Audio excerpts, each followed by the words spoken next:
Hello besties, welcome to Sirisha Prasad kitchen. I'm Sirisha. మరొక కొత్త వంటతో మీ ముందుకు వచ్చేసానండి. అదే రాతి గుండెకాయ ఫ్రై. ఈ ఫ్రై పప్పు, రసం, సాంబార్, చట్నీ ఇలా దేంట్లోకైనా బెస్ట్ కాంబినేషన్ గా నిలిచిపోతుందండి.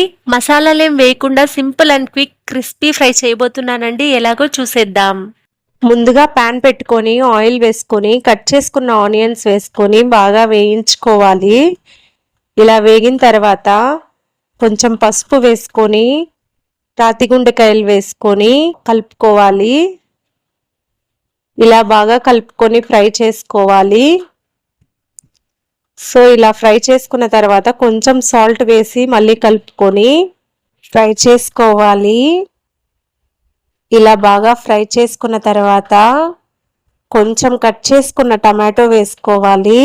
సో ఇలా టమాటో వేసుకున్న తర్వాత బాగా కలుపుకొని మూత పెట్టుకొని కొంచెం బ్రౌన్ షేడ్ వచ్చే వరకు ఫ్రై అవ్వనివ్వాలి. ఆ తర్వాత మూత తీసుకొని ఇలా బాగా కలుపుకుంటూ ఫ్రై చేసుకోవాలి. ఇలా చేయడం వల్ల పీస్ చాలా క్రిస్పీగా ఉంటుంది. ఇప్పుడు కొంచెం అల్లం వెల్లుల్లి పేస్ట్ వేసి ఆ పేస్ట్ ముక్కకి పట్టేలాగా కలుపుకోవాలి.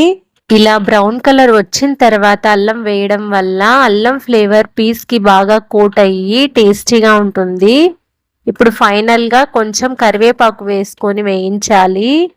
తర్వాత కొంచెం కొత్తిమీర కూడా వేసుకోవాలి.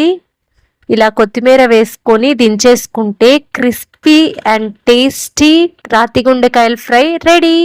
దీంట్లో మనం మసాలాలు ఏవి యూస్ చేయలేదండి. సో చిన్నపిల్లల దగ్గర నుంచి పెద్దవాళ్ళ వరకు ప్రతి ఒక్కరూ తినచ్చండి. రైస్లోకి బెస్ట్ కాంబినేషన్గా మంచిగా చాలా బాగుంటుంది. ట్రై చేస్తారు కదూ. ట్రై చేసి ఎలా ఉందో కమెంట్ చేయండి. అలాగే నెక్స్ట్ ఏ రెసిపీ కావాలో కూడా కమెంట్ చేయండి. నేను ఖచ్చితంగా ట్రై చేస్తాను. వీడియో నచ్చితే లైక్ చేయండి, షేర్ చేయండి, కమెంట్ చేయండి. పక్కనున్న బెల్ని క్లిక్ చేయండి. అప్పుడు మేము పెట్టే ప్రతి నోటిఫికేషన్ మీ ముందుకుంటుంది. Thanks for watching. Bye besties.